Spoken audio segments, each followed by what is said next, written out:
ఇషా బరాబర్ ఇప్పుడే సినిమా చూశాను. సినిమా చూసిన తర్వాత నాకైతే నచ్చింది. ఈ సినిమా జీ5లోని స్ట్రీమింగ్ అవుతుంది. ఇది ఒక హిందీ ఫిలిం. తెలుగులో డబ్ అయ్యి సినిమా ఓటీటీలోనైతే స్ట్రీమింగ్ అవుతుంది. అయితే ఈ సినిమా చూసిన తర్వాత ఒక లక్కీ భాస్కర్, ఒక జీబ్రా, ఒక స్కామ్ 1992, స్కామ్ 2003 ఈ మూవీస్ మనకి ఈ సినిమాల్లోని బ్యాంకింగ్ స్కామ్ అనేది జరుగుతుంది కదా, సేమ్ అట్లానే ఈ సినిమా కూడా అలాంటి ఫార్మాట్ తోటే వచ్చింది. అయితే ఈ సినిమాలోని ఒక బ్యాంక్ స్కామ్ అనేది జరుగుతుంది. అది ఎలా జరిగిందనేదే సినిమా. ఇంతకు మించి ఈ స్టోరీ అయితే రివీల్ చేయను. సినిమా మొత్తం బాగుంది. చాలా తక్కువ నిడివితో తను ఏం చెప్పాలనుకున్నాడో క్లారిటీగా క్లియర్గా డైరెక్టర్ తను చెప్పేశాడు. లక్కీ భాస్కర్ తర్వాత, జీబ్రా తర్వాత మళ్ళీ ఇలాంటి ఒక బ్యాంక్ స్కామ్లోని వచ్చిన సినిమాల్లోని ఈ సినిమా అయితే నచ్చింది. ఇంకా ఈ వీకెండ్కి ఒక మంచి బ్యాంక్ స్కామ్ సినిమా చూడాలి అని అనుకుంటే ఈ సినిమా మీకు తప్పకుండా నచ్చుతుంది.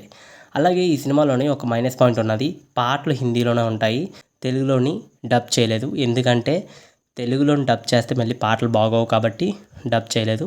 సినిమా స్టోరీ బాగుంది అండ్ మాధవన్ యాక్టింగ్ అయితే ఇంకా బాగుంది.